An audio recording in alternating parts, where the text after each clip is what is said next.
Welcome to the Restaurant Help Podcast, a new resource for strategy and insights from some of the top minds in the restaurant business, all designed to help your business prepare for the future. This episode is brought to you by Chobani.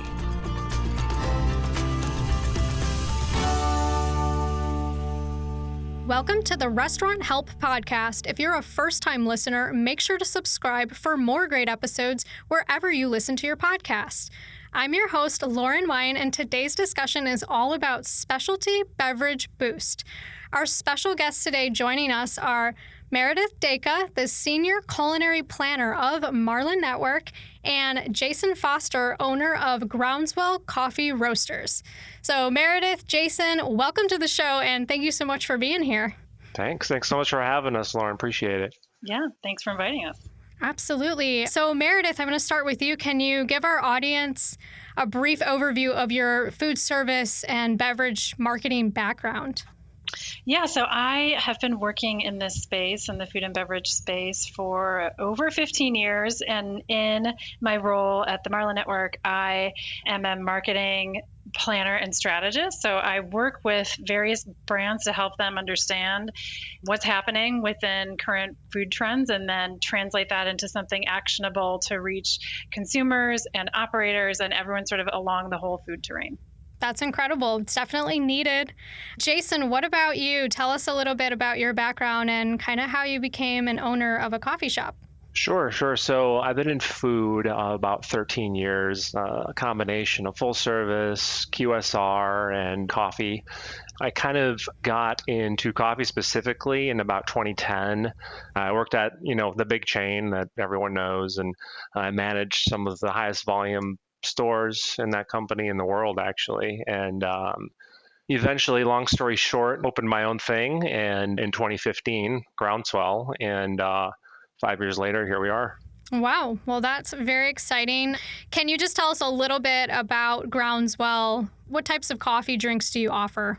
Sure. So we're a craft coffee shop and company. So we have 3 shops here in Chicago, and we have a wholesale business as well. So we're sourcing all of our beans from around the world with, help from some importers. We're roasting them and delivering them to the shops. And of course, we have like the traditional coffee shops where we have all your espresso beverages and drip coffee and a little bit of a lunch menu. And then also we help restaurants and other cafes kind of build out their coffee programs, and we wholesale to them as well. Well, that is perfect because today we're exploring the specialty beverage market and how that could help boost your restaurant business as we head into the state of recovery. So, Jason, why do you think customers are still willing to pay a premium for those specialty beverages during this tough economic time? Sure. Yeah. Well, I think a couple of points on that. Really, that's like you say, paying a premium. It's an affordable luxury. You talk about comparable products, like if you're looking at a wine or a beer or bourbon. I mean, if someone wants to really treat themselves, it can be a little bit cost prohibitive depending on your tastes. I mean, you're spending $40, $50 on something like that. But coffee happens to be an affordable luxury. So you're leaving your house, you're stopping by the coffee shop, and you can literally get like the best product, a really nice latte, a nice cappuccino for $4, $5, $6. So it's very accessible, and it's also makes you feel like you're treating yourself.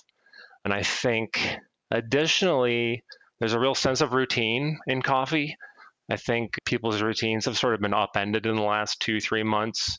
And craft coffee kind of gives you that sense of something you can go to and base your day off of. And it's just really, something they can build their day around. Absolutely. And Meredith, do you think that coffee is recession proof?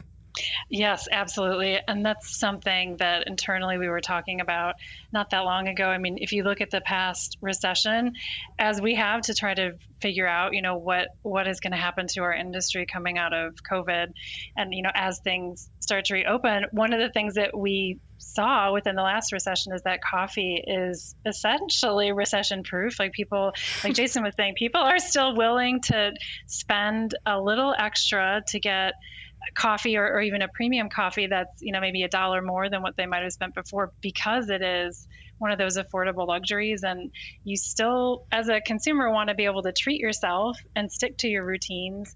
And people are really craving that. And so we see coffee really as something that historically has proven, especially to survive recessions. One thing we know too is that the number one reason why consumers will buy any specialty beverage, but in particular coffee, is that it's a treat. So it's really this small treat, a small indulgence that you can give yourself to feel better about your day. Definitely. I'll say from firsthand experience too, talking to a lot of customers coming into the cafe, I mean, it's been very humbling, and hearing how people talk about, wow, this is the best part of my day. I really, my whole routine is upended, and I get to come here at, whatever, 9 a.m., 10 a.m., and it's a nice routine. Oh, yeah. I can definitely agree with that, because during the entire pandemic, I wasn't getting my regular cup of coffee from my local coffee shop. Yeah. And I did about 3 weeks ago, and just that first sip, it's like I felt human again. Right. Like it was awesome. It was such a good feeling. So it really is a part of our routine, and it makes us feel kind of normal. So I can definitely see where it is a recession-proof drink. So for operators who haven't offered any specialty beverages before, where are the easiest places to start? So maybe a specialty coffee program, partnerships. What are some of those areas that operators should really be looking into? Yeah, I think there are kind of three main considerations here, three things to keep in mind as an operator starting to put together a specialty beverage program. And the first one is really just look at what you already have and what you already menu, and find simple tweaks or simple things you can do to adjust what you already have without necessarily bringing in a ton of different ingredients and different items back of house. So for example is, if you have lemonade and you have iced tea, why not offer an Arnold Palmer? Mix the two together. You can even add a little bit of mint. You could add a simple syrup if you want, a strawberry or watermelon, something seasonal to take it up a notch. But, start small and see what you can do with what you have that will allow you to charge more. So that's one thing.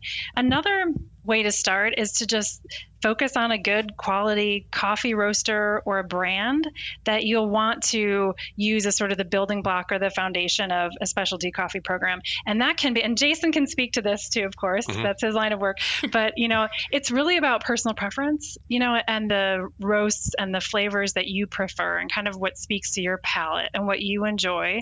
Start there, find a roaster you love and build from there. And it can be, there are wonderful, great local roasters that you can turn to.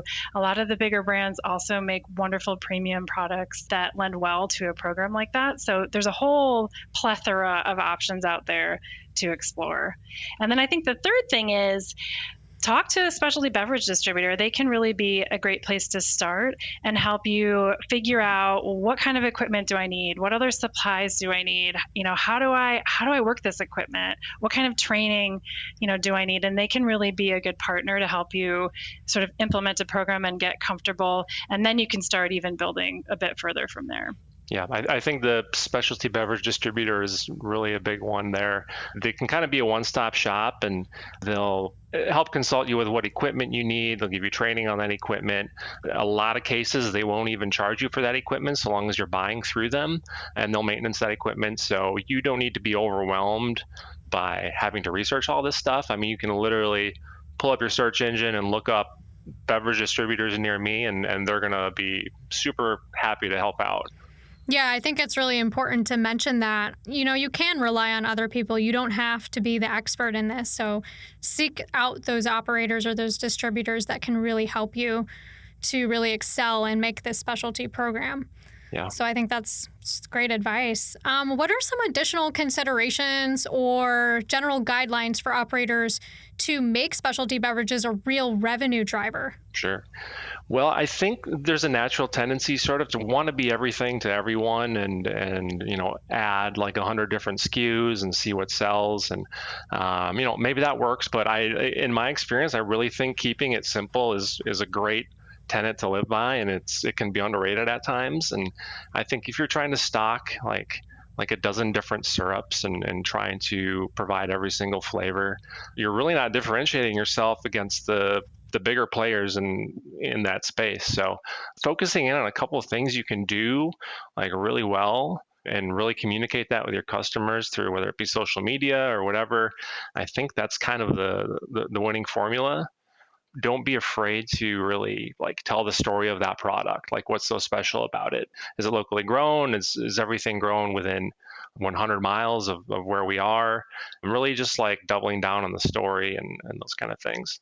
Yeah, and I would say just one other thing, which Jason kind of touched on, but really know your consumer.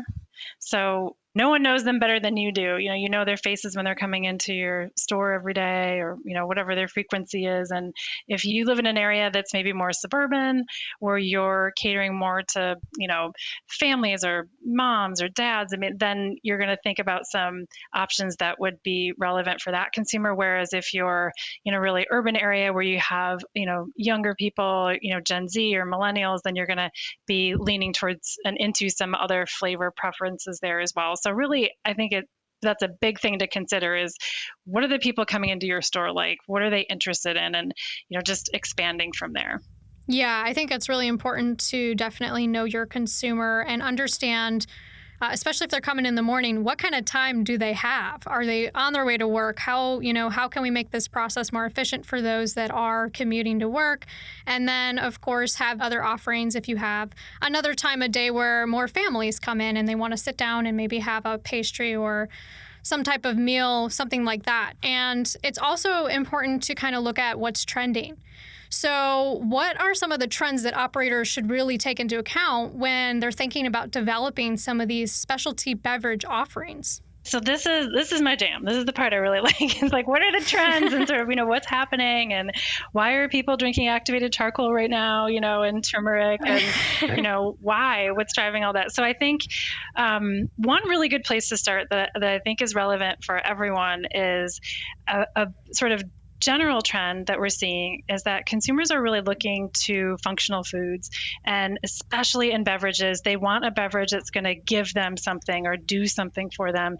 And prior to COVID, people were looking for beverages that would give them energy and would help them power through their day. And now that's shifted to food and beverage items that help promote immunity and being healthy and having lots of antioxidants. So because nobody wants to end up in an ICU or, even getting, the flu. Like, people want to stay healthy and really have a strong immune system. So one thing that could be really interesting from a trend perspective would be to look at exploring some beverages that incorporate ingredients like turmeric or honey or ginger or even some activated charcoal that does have, lots of antioxidants in it. So if that's something that your target audience would be, or your consumer would be amenable to and interested in, why not bring it in? I think another thing, in addition to immunity boosting foods that we're seeing consumers really having an interest in, is anything that's going to help them relax and deal with anxiety. It is a pretty anxious time. Not only because of COVID, but just there's all sorts of things happening right now in our world that are a little topsy-turvy. And so, people are looking for things that will help them deal with that. So ingredients like chamomile, chamomile can be, obviously it's a traditional tea, but there's lots you can do with it. And it's a really subtle, beautiful flavor that you can bring into beverages. Lavender is huge, a very strong flavor, but when done right can be really beautiful. And even things a bit further out like CBD, in some places it's not allowed, in other places it is. Mm-hmm. So those are just a few ideas on things to think about when you're developing your specialty beverage offerings. Yeah, and I'd say if, depending on what kind of establishment you are, obviously, but if you have a refrigerated display case or something like that, there's a lot of great like bottled cold pressed juices that fulfill a lot of those different claims, and CBD, sparkling water, and those can be really easy and actually save a lot of labor and can be delicious too. Definitely. A lot of consumers are looking to boost their immune system because right now, everyone wants to stay healthy. And one thing that I've done, and Jason, you might find this very interesting, is I started adding elderberry syrup to my coffee in the morning. Yeah. So I don't know if you're offering that, but you should, because it tastes so good. Yeah, well, this is a little bit of an aside, but I had a martini that I was making the other night with some elderberry, and it was like a pear martini. And I thought, this might be delicious with espresso, so I might have to explore that. Yeah. Oh, it's a mocktail. Yeah. Yeah. Perfect mocktail. Ooh, see, we're getting creative. Exactly. But yeah, that's definitely something that I kind of stumbled upon when I ordered some elderberry syrup. And I was like, I don't really want to just take this straight. Can I add this to my water? Can I add it to juice? And then I remembered that I really like lattes that are like lavender lattes and like a blueberry latte. I'm very, I like those different flavors, those fruity lattes. And I was like, maybe elderberry would be good in this. And I haven't stopped doing it. So maybe something to look into. And definitely the CBD, it's trending big time right now. But of course, there definitely are some regulations state by state where it differs. But that's definitely a great way to get people to relax, as it is a very uncertain time still, especially as our economy, we're not quite sure where we're going, and we're not sure if we're going to have a second wave. So definitely great things to look into. So the next thing I kind of want to talk about is the plant-based trend and how that has kind of taken over the beverage industry a little bit. It's kind of all the rage right now. So how should operators really tap into this, and how should they integrate that with their specialty beverages? Sure. Yeah. Well, the big thing right now is really oat milk is kind of the leader in this, but you have a lot of dairy alternatives like soy, almond, oat. These are the big ones. And, at Groundswell, we have seen 9% of our drinks had alternative dairy milk in them, and we're all the way up to 25% now in a matter of 3 years, and 17% of that is oat milk. So oat milk's the big thing, and if you haven't heard of it, it's definitely something you got to get in on right now, especially if you're in coffee, but if you're in any kind of specialty beverage industry, it's like really something to consider. I was reading a statistic earlier that said oat has gone from a $4 million industry to 29 million in literally 2 years. So it's definitely something to get on the bandwagon with. And also, as more and more people are becoming aware of dietary restrictions, that's kind of like seeing things through the lens of, like gluten-free and veganism and vegetarianism. And that's kind of like definitely a place to be right now. I think too, in addition to oat milk, any of those plant-based milks that you can offer to your patrons to help them customize their beverage to the way they want it is really key. I think that people, so many people now have become accustomed to being able to have that custom drink. And I know not every operator is going to allow for, a high level of customization, like, some of the really big coffee houses that we know of. But I think that if it's a really simple option, like, being able to pick from a, whole milk versus an oat milk versus an almond or a cashew or whatever the option may be, I think that really resonates with people, and they've really come to expect it too. Yeah, and what's interesting too is sometimes we will develop some of our promotional drinks as like default just oat milk or almond milk even, because we like the flavor profile of those things. Right. And, it adds such a great flavor with the coffee notes. I mean, you have those nutty kind of robust flavors anyway in coffee, and then you add in nut milk. It's really complimentary. I know for me, I love having my almond milk with my coffee and maybe a little bit of caramel in there. Yeah, it's a great mix. So it's definitely within the coffee market. It's definitely can add a really great flavor.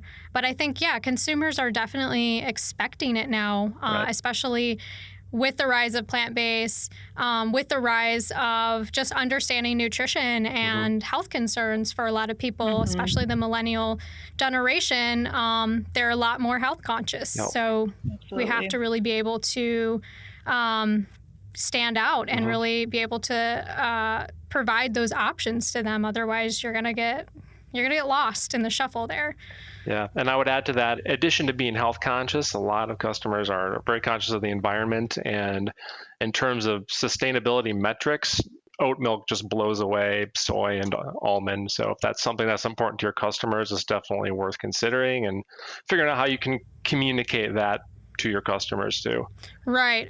Oat milk is definitely a more sustainable option than almond milk. And I think it can really be added to a lot of variety of foods and drinks and beverages and things like that, because the flavor is a little bit more mild than almond milk. So there's lots of benefits around oat milk. So that's a great one that you brought up. That was the first thing that I thought of when you mentioned that. Right. I kind of want to ask you this question, or Meredith, whichever prefers. Yeah. Does specialty beverage have a place in e-commerce and retail? Mm-hmm. Yeah, well, I mean, obviously it depends on what kind of business model you've got, but as far as we're concerned at Groundswell and other specialty coffee places, I mean, e-com has been enormous the last 3 months. So since the shelter in place began here in Chicago, we really just went all in on pivoting toward like a lot of e-commerce, a lot of email campaigns, a lot of social media, and our e-com is up a whopping 2,800% over the same period last year, which is like, that number sounds cartoonish, but it is like everyone just started staying inside. And if you can reach your customers via email or via social media, if you have a big Instagram following, like, you can look at that as an advantageous thing and just figuring out how you can double down on a different revenue stream. So yes, and I mean, even if you're not in specialty coffee, I think ask yourself if you can do custom hats, custom shirts, and whatever, anything to just get people buying your stuff and exploring those different revenue streams. Have you looked into, or maybe you've already added this, but like pre-bottled cold brews, maybe some of those juices that really hit on some of those health concerns, anything like that you've added since this pandemic? Yeah, so as far as some of those things are concerned, not necessarily selling food via e-commerce. I mean, if you can, that's great. But we kind of pivoted to a model where, like, okay, if you're coming in and buying cold brew, let's put some bottles of cold brew in our display case so people can minimize the amount of time that they're spending in the cafe if they feel uncomfortable, and minimizing the contact that they have with people. So yeah, we're kind of trying to get creative and figure out what drinks can we kind of like maintain the quality of, while at the same time just making them like a ready to go kind of turnkey solution, for lack of a better word. Absolutely. So as venues are looking to add in this specialty beverage kind of program to their regular offerings, how should they go about getting the word out? Well, I think the number one area and the easiest way to get the message out is really through social media and, Instagram, both the posts and stories as well as Facebook. And you can, because the two platforms are interconnected, it's really easy to post to both at the same time. So I would say that's probably one of the easiest and most cost-effective ways to get the word out. Both of those platforms also have a ton of resources for small businesses. So you can get lots of ideas on ways to, spread the word and really tell the story behind your beverages. And there are other things like, using hashtags will help increase your visibility. You can also use filters on your photos so that you can create kind of a consistent look and sort of, branding through your posting. And I think another key part within social is really speaking with an authentic voice, because you want to make sure that your brand experience, of Groundswell, for example, that, people are used to seeing Jason and his team. And so, that's the voice they're going to want through the social posts as well. Mm-hmm. So that's something to think about. Just how can you be yourself and be really natural through social? It's very cost effective. Yeah. I think too, like if you're a person like I was at first getting into business, I think if you don't really understand the value of an email list of your customers, or the value of really understanding like the ins and outs of social media marketing and e-commerce, then just wait for a pandemic to come and you'll understand why those things are valuable. Because I had dabbled in email campaigns previously, and when this came around, I was kind of like more equipped, I think, than I could have been, which is great. And those email campaigns, I mean, if you send out 10,000 emails 800 of them are getting opened within 9 seconds. And it's really good. So if you think it's too late to start, I mean, just start now in preparation for, the next time something goes wrong with your business, and you'll be equipped for all those different revenue streams and email marketing and social media and all those things. Absolutely. And hopefully we won't go through another pandemic. Right. Hopefully not something this bad, but yeah. Right. I think another thing that's really important is social media. You can really show transparency. So some of that behind the scenes, making of the food, making the beverages, the owner speaking, showing that kind of stuff on Instagram really helps make all the consumers more comfortable knowing that you're being safe, knowing how your products are made. And it kind of just gets people back into that whole vibe again of going out and enjoying their favorite beverages and meals. So definitely social media is a great way to really get the word out. So, Jason, I kind of want to ask you, what are some pantry hacks that operators can take advantage of, especially now? Yeah, I think this might be in Meredith's wheelhouse too, but I would say, like we discussed earlier, is the alternative milks are a big thing and really low-hanging fruit. The shelf lives are incredible on those, and then just thinking about like other things you have, like to just upscale things. I mean, do you have honey? How can you incorporate that into a coffee beverage, or how can you make a mocktail? And I think thinking through the lens of like seasonal ingredients too. I mean, we already talked about lavender and elderberry, and then you can always just like top things off with some sparkling water, whether that be LaCroix or Topo Chico. And really, I think it's just creativity is the name of the game on it. Yeah. And to build on that too, even look at your pantry, see what you already have and how you can use it in different ways. One easy build there too is, can you get into, use maybe any fruits and vegetables that you have to make smoothies or juices. So it's using spices you already have or other ingredients you already have, but even also, looking at different fruits and vegetables and seeing how you could use those items in specialty beverages. And, one thing we like to talk about too is how do you take even those pantry items you have and combine two things together. So two simple combinations can create a totally different beverage experience. So, if you wanted to do like a honey lemon infused iced tea, it just sort of takes it to a different level, and you're not necessarily using ingredients that you've brought in on a special order. You're taking what you have and creating something totally new and different. So that's definitely a quick pantry hack. It's all kind of about menu innovation and what you already have access to and being able to really utilize that. So this kind of leads me into the next question. When we talk about add-ons, those are a great way to not only generate revenue, but it can also be sort of a fun thing to make the consumers feel like they're really enhancing their beverage. So of course, with the concerns around immunity or, even energy still or anxiety, what are some things that operators can add to the menu as those add-ons to really hit on some of those consumer trends, pain points, or concerns?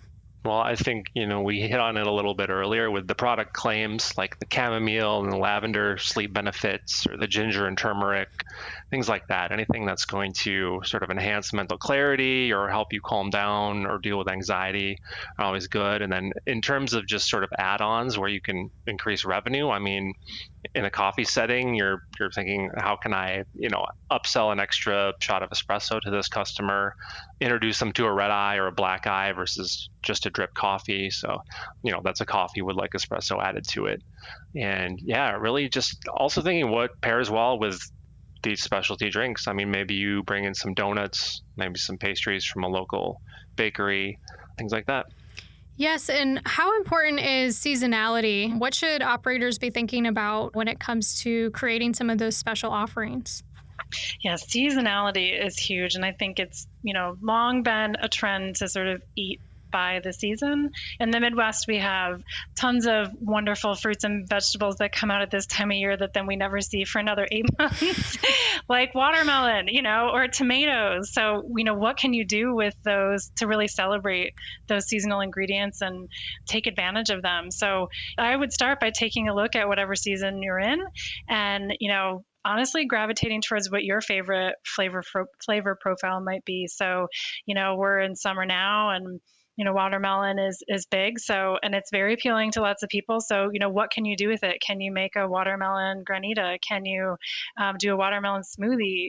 Can you add a shot of, I don't know, wheatgrass in there to kind of, take it up a level and bring some other health benefits. But, anything you can do to kind of follow those flavors of the seasons will really make an impact. I think really draw people in. Yeah, and a lot of these ingredients, these seasonal ingredients, are really aesthetically pleasing. So if you can make a nice drink and some really nice glassware and maybe garnish it with that ingredient and take a nice picture of it, it's a good excuse for an Instagram post or an email campaign. And even piggybacking on that a little bit, there's a lot of local photographers who are looking for work right now or looking to help out local businesses. We were lucky enough to have a photographer just walk in and said, hey, can I help you out, take some photography? So don't discount the fact that some of these drinks are really nice looking. Yes, and seasonality is a really great way to drive traffic, especially with beverages, both within kind of the tea and coffee market, but also outside of that. What are some other ways that operators can really drive that traffic with beverages? Well, one of the things that operators can do that is right now thinking about having a focused time window for a particular offering. So maybe it's a healthy happy hour and you do mocktails from 4 to 6 p.m., just something kind of fun and different. But putting a time limit around your offering will give people a reason to come in. And you can play with that and, have some fun with it. And again, tailor it to whoever your consumer base is. If you live somewhere or your operation is somewhere where you have a lot of families, you could even do like a family happy hour around a certain time. You could have a morning promotion. There's a lot you could do with that to make it relevant to your audience. We also talked about seasonality. So again, run with that and just be really inspired by what you see around you and the different flavors of the seasons and how you can bring that into your beverage lineup. And we also touched a little bit on smoothies. That's really on trend right now. During this time when people want to be healthy and make sure that they don't get sick, smoothies are a great way to have a healthy beverage. And people even think of smoothies often as a meal replacement. So it's an offering that can kind of deliver on different consumer needs for different occasions and, things they want to drink and eat. And so, why not think about 2 to 4 core smoothie recipes that could be part of your breakfast or afternoon snack or beverage lineup. And, bring in some of those seasonal fruits and vegetables as well to be a part of that smoothie lineup. So I would say that would be something for sure to consider. We are also going to have a bunch of these ideas in our downloadable toolkit. So if you want to reference that, this is a little plug for that. Please check it out and you can see some ideas there. Yes, definitely. Visit myrestauranthelp.com and download the episode toolkit for all this great resources and information around this topic today. One last question for both of you. Let's talk about mocktails. They've definitely exploded and been very popular in the last 2 to 3 years.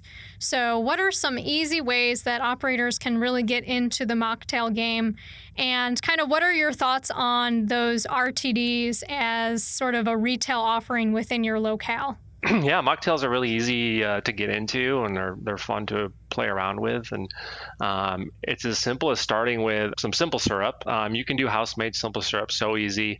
Just need, if you don't have a stovetop, you can get a inexpensive induction burner. Just start infusing herbs and whatever you think sounds delicious into those simple syrups.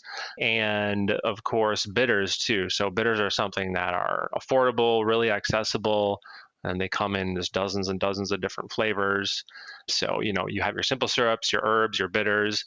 I also think a big thing you're seeing now, and a thing that we're doing a lot, is making it sparkle with sparkling water. So, if you don't have a system that is able to carbonate water, I mean, it's still pretty affordable to go get cans of sparkling water.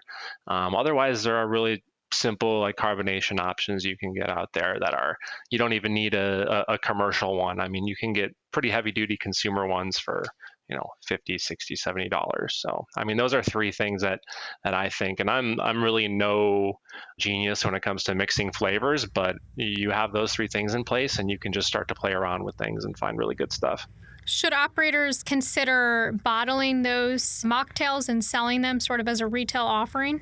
I like the idea. Yeah, we haven't gotten into that game too much, but it can only help, I think, too. And like we were talking earlier about kind of like bottling up cold brew, putting it in your display fridge and slapping a nice label on it. I think that's a good thing.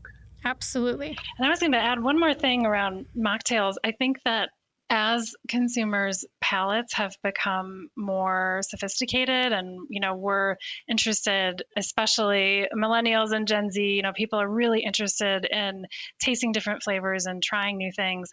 I think considering mocktails that are kind of, creative and maybe appeal a bit more to that, a little bit more of a sophisticated palate and someone who wants something that's a bit more complex is a great way to think about mocktails. So you could start something really simple in your operation by identifying a few different base products, like we were just talking about sparkling water or a lemonade or an herbal tea, and then have, 3 different herbal or floral flavors that you turn into simple syrup. So you could do an elderflower, not elderberry, elderflower. Yeah, like that. Simple syrup.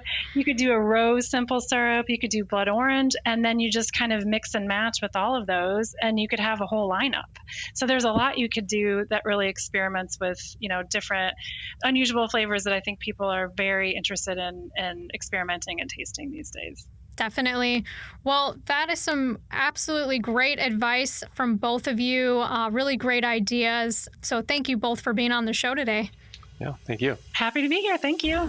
Yes. And next, I want to thank each of our listeners. Without you, this podcast would not be possible. So when you're out there in the trenches listening in, make sure to drop us a rating or review. That's how we get feedback from you. For more information, make sure you download the episode toolkit at myrestauranthelp.com.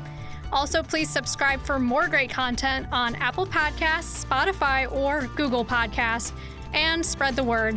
That's it for today. We'll catch you next time right here on the next episode of the Restaurant Help Podcast.